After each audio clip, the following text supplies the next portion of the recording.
तो बच्चों ये जो टेक्स्ट है, ये हमने बहुत छोटा सा टेक्स्ट तैयार किया है आप लोगों के लिए मोशन चैप्टर का, बस आप इसको पढ़ लीजिए, इतना इंशाल्लाह काफी रहेगा।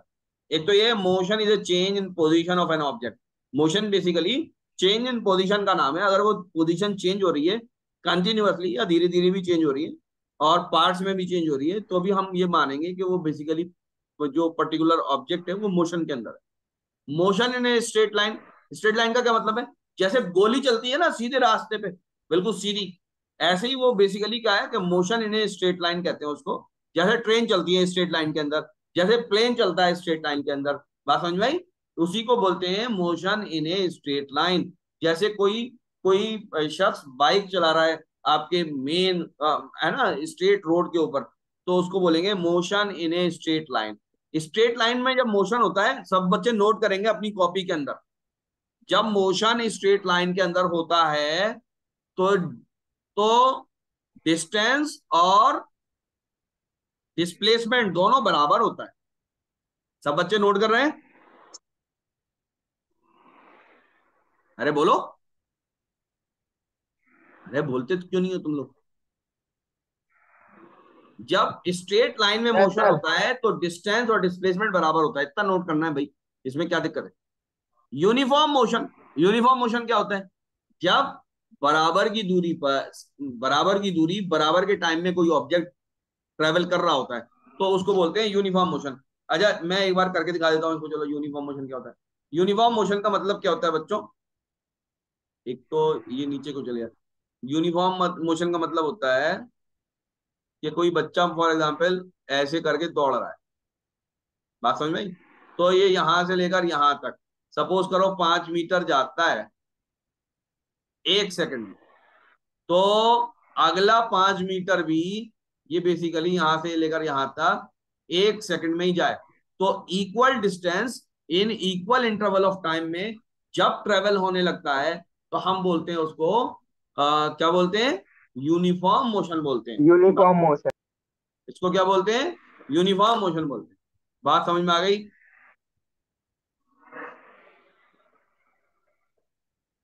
अब कहां पे हम वापस शीट पे आते हैं, ध्यान से देखिए। नॉन यूनिफॉर्म मोशन क्या होता है? उल्टा होता है। जब अनइक्वल डिस्टेंस, जब इक्वल इंटरवल ऑफ टाइम में अनइक्वल डिस्टेंस कोई बॉडी ट्रेवल करती है, तो उसको क्या बोलते हैं? हम बेसिकली उसको बोलते हैं कि ये नॉन यूनिफॉर्म मोशन कर रही है सर। डिस्टेंस, डिस्टेंस क्या होता है? याद रखिए, कोई ऑब्जेक्ट चल रहा है, चाहे अपनी जगह वापस आ जाए, तो भी हम क्या बोलेंगे कि इसने डिस्टेंस कवर किया। बात समझ में आई? अगर कोई बॉडी मोशन में है तो कंटिन्यूअसली डिस्प्ले डिस्टेंस कवर कर रही है। हाँ, अगर कोई बॉडी मोशन में है तो ये जरूरी नहीं है कि उसका डिस्टेंस उस डिस्प्लेसमेंट के बराबर, उसका डिस्प्लेसमेंट डिस्टेंस के बराबर हो। क्यों? क्योंकि अगर वो सर्कुलर मोशन कर रही है अपनी जगह पर आ जाएगी, तो बेसिकली उसका डिस्प्लेसमेंट क्या हो जाएगा? जीरो हो जाएगा। बात समझ में आ रही है? डिस्प्लेसमेंट क्या होता है? Displacement is the minimum distance between initial and final position of an object. पहले जहां था वहां से फाइनल पोजीशन पर जो अब है वहां से एक स्ट्रेट लाइन का डिस्टेंस। क्या मेरी बात समझ में आती है? इसको मैं थोड़ा सा करके दिखा दूं आप लोगों को, कहते हो आप, है ना? सपोज करिए, सपोज करिए कोई मक्खी यहां पर थी और वो ऐसे उड़ रही है, ऐसे उड़ रही है वो, और वो यहां पर आके बैठ गई, इस जगह आके बैठ गई। बात समझ में आई? तो ये उसकी इनिशियल पोजीशन थी और ये उसकी फाइनल पोजीशन थी। तो ये जो इसने कवर किया ना, ये जो पाथ कवर किया है, ये तो बेसिकली क्या बनेगा? ये तो बनेगा डिस्टेंस। बात समझ में आई या नहीं? ये तो बनेगा डिस्टेंस। और ये इनिशियल से फाइनल तक स्ट्रेट लाइन, ये क्या बनेगा? डिस्प्लेसमेंट। क्या बनेगा बच्चों? ये डिस्प्लेसमेंट। क्यों भाई, समझ में आ गया डिस्टेंस और डिस्प्लेसमेंट? Yes sir. इसमें एक खास बात याद रखनी है आप सब लोगों को। क्या खास बात याद रखनी है? इसमें खास बात ये याद रखनी है कि जो आपका डिस्प्लेसमेंट होता है, क्या चीज होता है बच्चों? डिस्प्लेसमेंट। ये या तो छोटा होगा या बराबर होगा किसके? डिस्टेंस। यानी अगर कोई बड़ा होगा तो डिस्टेंस ही बड़ा होगा। डिस्प्लेसमेंट कभी भी डिस्टेंस से ज्यादा नहीं हो सकता। ये डायरेक्ट एएमयू में पूछा गया है, एमसीक्यू में, एएमयू 11th में पूछा गया डायरेक्ट, ये वाली बात, इतनी सी बात ये पूछी गई है कि इनमें से कौन सी चाहिए। क्या आपको याद है? पता है एमसीक्यू आ चुका है इसके ऊपर? यस। है ना। ना आगे चलते, तो कोई भी बात आप आम ना समझे, आम के बता दी टीचर ने, चलो ठीक है, पता नहीं आ रही है कि नहीं आ रही है, इतना बड़ा सिलेबस है, ऐसा नहीं है बेटा। आप बिल्कुल अच्छे तरीके से इसको सोचिए। अच्छा, एक चीज और करते हैं।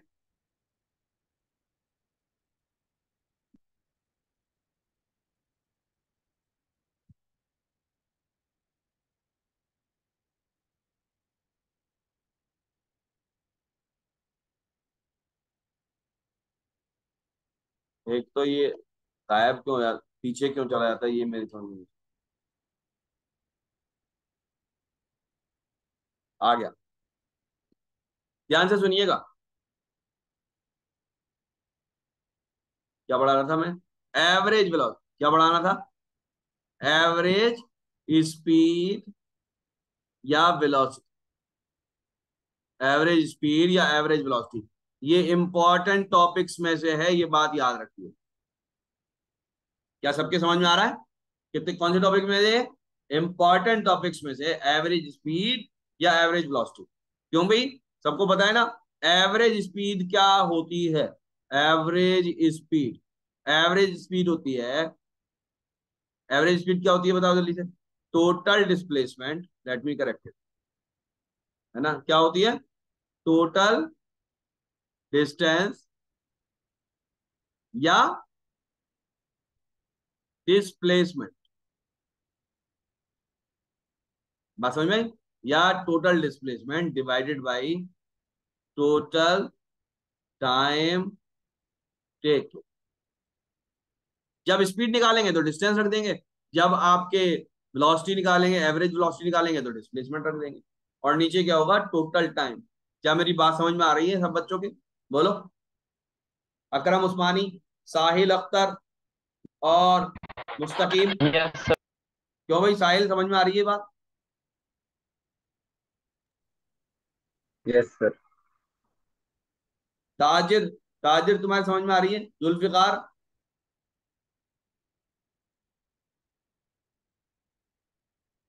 अच्छा, अब इसके ऊपर टू टाइप्स प्रॉब्लम आती है, इसको मिटा के मैं दोबारा लिख रहा हूं कि एवरेज स्पीड क्या होती है? एवरेज स्पीड होती है टोटल डिस्टेंस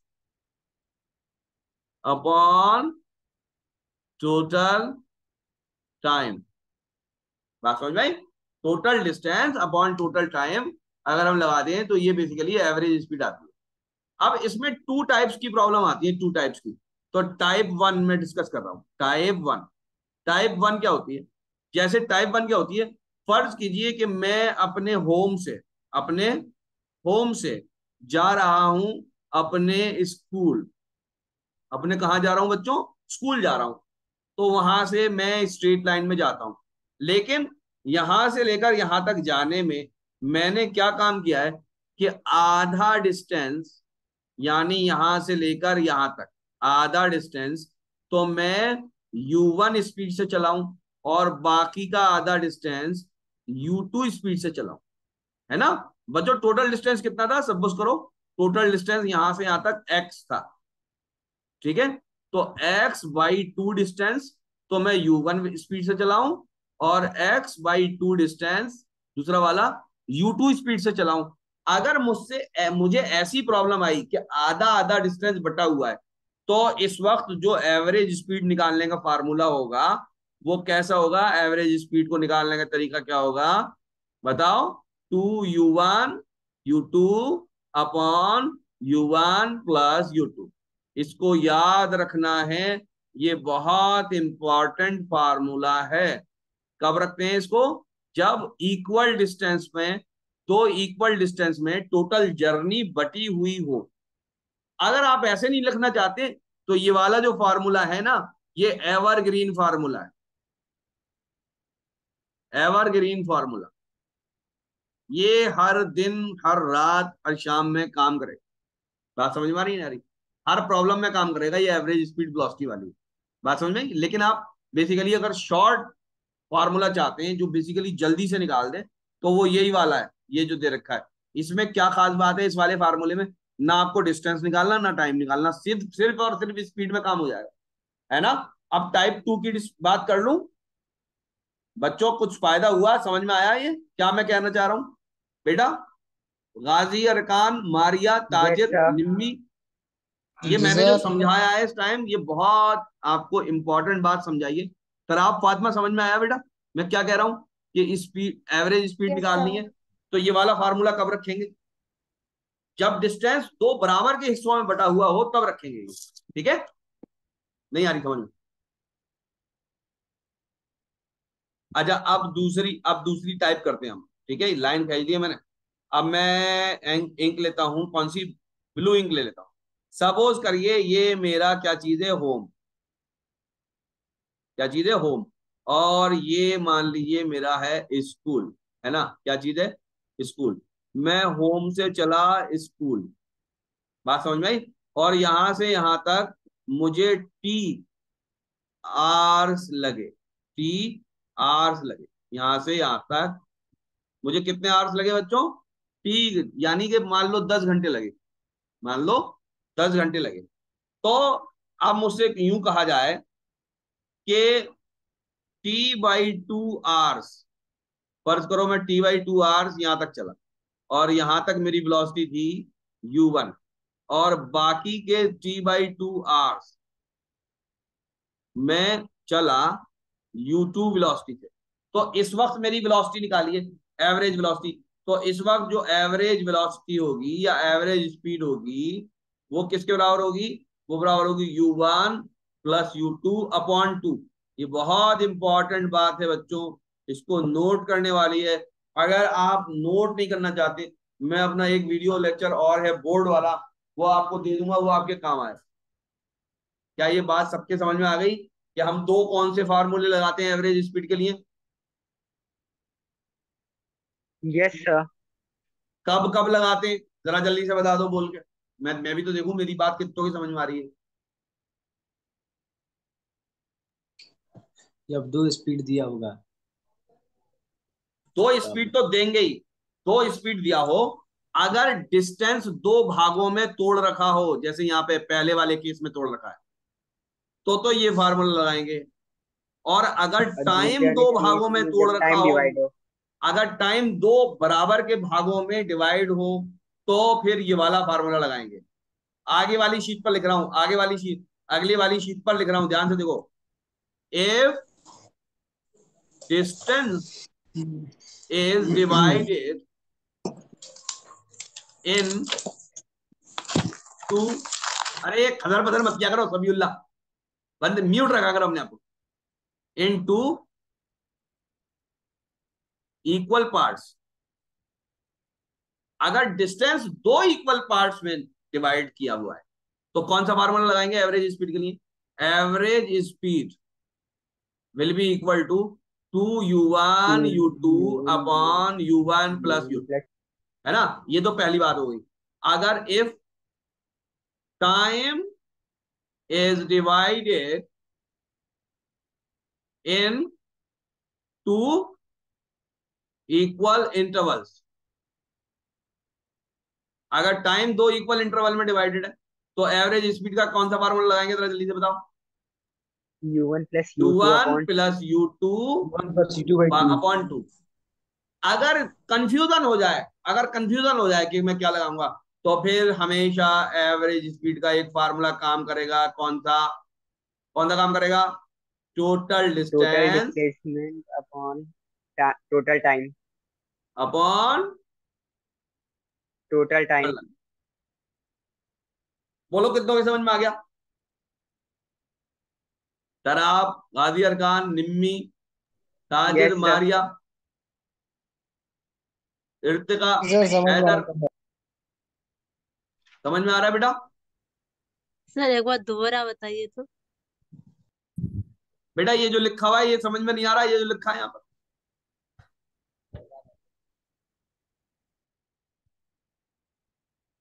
पहले आराम से पढ़िए इसको, आराम से पढ़िए, जो लिखा हुआ है इसको आराम से पढ़िए।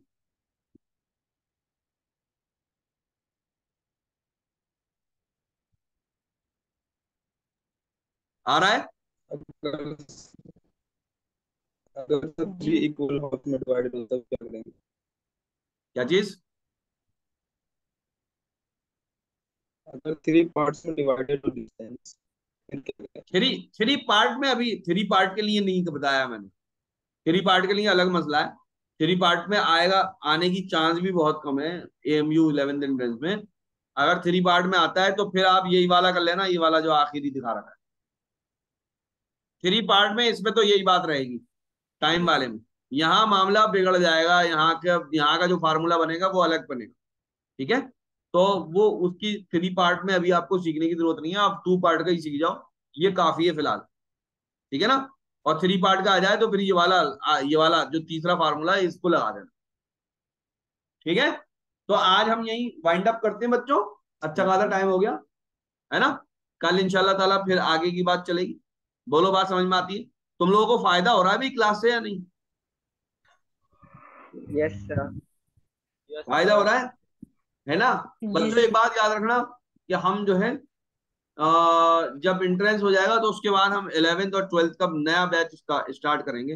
11th और 12th का रेगुलर बैच, और उसके अंदर हम JEE और नीट के स्टूडेंट्स की तैयारी कराएंगे, और 15 या 20 स्टूडेंट्स का ही बैच बनाएंगे हम, बड़ा बैच नहीं बनाएंगे। बात समझ में आई? 15 या 20 स्टूडेंट्स का ही बैच बनाएंगे और ऑफलाइन तैयारी करवाएंगे अलीगढ़ में। तो जो बच्चे करना चाहें वो कर सकते हैं। अभी मेरे ख्याल से हफ्ता 10 दिन पहले अभी JEE का टेस्ट हुआ है। अल्हम्दुलिल्लाह मेरे नोट्स का रखा हुआ आया है, मैथमेटिक्स और फिजिक्स जो मैंने नोट्स सर बनवाए थे वो सब आया। ये ऑफलाइन के बच्चे तो जानते हैं, वो बच्चा भी आया था जो करके आया। तो और भी बच्चे आएंगे ना, तो उनको भी हम इंशाल्लाह ताला बहुत मेहनत से पढ़ाएंगे, पूरा अच्छे से प्रॉब्लम सॉल्व कराएंगे। मैथमेटिक्स और फिजिक्स की तो मैं ही पढ़ाता हूँ। तो अल्हम्दुलिल्लाह इस बार तो पूरा नोट्स में से आया है। आप लोग भी आएंगे तो इंशाल्लाह ताला दिखाएंगे, आप लोग भी पढ़ाएंगे। क्या पूछ रहा है भाई, इंशाल्लाह कौन? सर, हम लोग जाएंगे सर पढ़ने सर, वही सर क्या चीज? हम लोग पढ़ने जाएंगे सर, जेई का तैयारी करने के लिए आपके पास। कहाँ जाएंगे? अबे जाओगे या मेरे पास आओगे? वही सर, अलीगढ़। हाँ तो अलीगढ़ आ जाना, तुम मिल लेना तुम। ठीक है, जी और सर। किसी को कुछ पूछना है?